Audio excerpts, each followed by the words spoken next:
มาสำหรับผู้ใดลืมรหัสหน้าจอเนาะ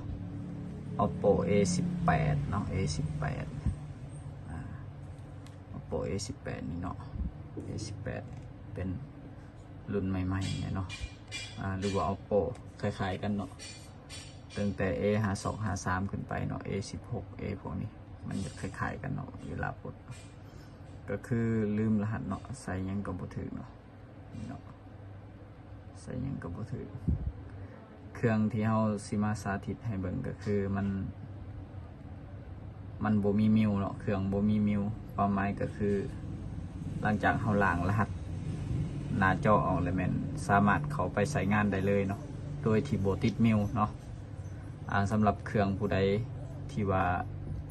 มีมิวเนาะเวลาล้างแล้วมันจะบ่คือแบบนี้มันจะติดมิวเนาะติดอีเมลเนาะติด Gmail เนาะแล้วบ่สามารถเข้าใช้ได้แต่ว่าเครื่องนี้เฮาล้างแล้วคือมัน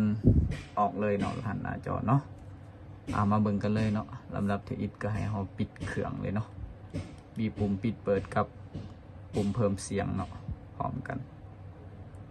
นี่เนาะมันสิดันขึ้นมาแล้วเลื่อนลงเนาะปิดสนิทแบบนี้เนาะบัดนี้ให้เฮาบีบปุ่มปิดเปิดกับปุ่มมอนเสียงนี่พร้อมกันเนาะให้มันเข้าโหมด VIP Data เนาะหรือว่าโหมด Recovery โหมดล้างเครื่องอะไรเนาะนี่เลยเนาะ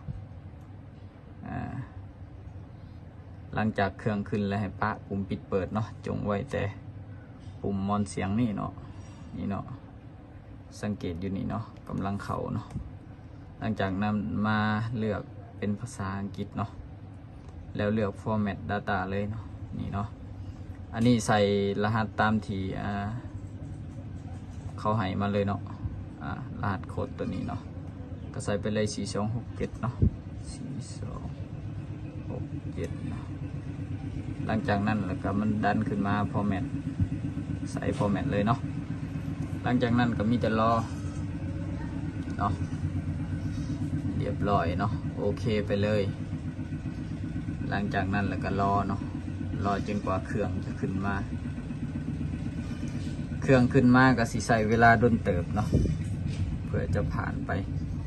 เพื่อมันจะล้างเครื่องเลยแล้วก็ขึ้นมาให้ตั้งค่าเนาะในการรอนี่เราสิหยุดวิดีโอไว้ก่อนเนาะเดี๋ยวจังมาต่ออีกตอนมันไกลให้นิกเนาะ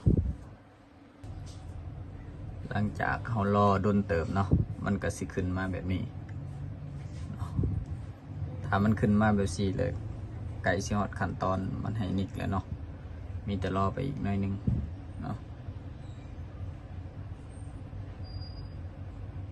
ถ้าเราบ่หยุดคลิปไว้นี่ก็สิดนอยู่เนาะดนพอสมควรเนาะหลังจากเรารอดนนานพอสมควรเนาะมันก็สิขึ้นมาแบบนี้แล้วก็ให้เราเลือกภาษาเลยเนาะกดมาเลือกภาษาเนาะเลือกใส่ภาษาอังกฤษก็ได้เนาะนี่เนาะกดนิกไปนิกไปนิกไปเนาะ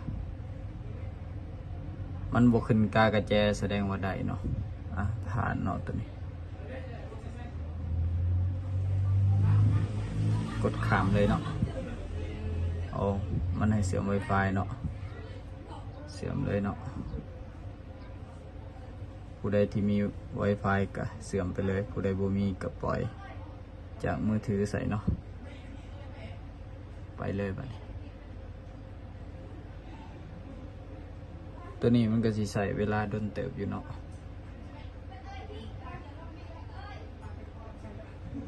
กดใหม่กดจนมันได้เนาะหลังจากนั้นก็มีแต่รอเนาะในขั้นตอนนี้ก็ดนเติบอยู่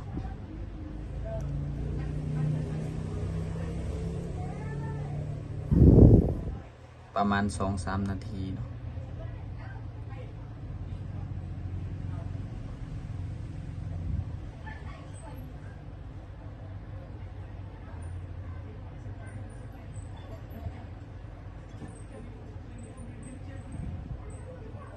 อินเทอร์เน็ตบ่คอนเนกว่าซั่นเนาะเน็ตช้าถ้าเน็ตไวนี่ก็เข้าได้ไปได้เลยมีแต่ใส่คำว่ารอลูกเดียว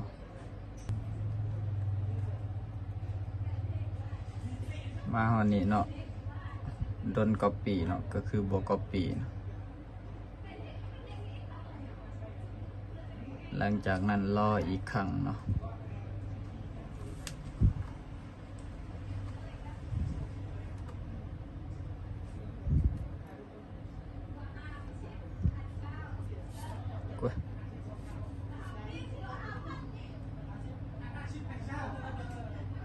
รอเนาะเห็นบอนี้มันจะบ่ติดมิวเนาะก็คือผ่านเลยเนาะกดสคิปข้ามเลยเนาะข้ามไปเลยไปแล้วเราจะตั้งมิวใส่น้ำหลังเนาะไปเลย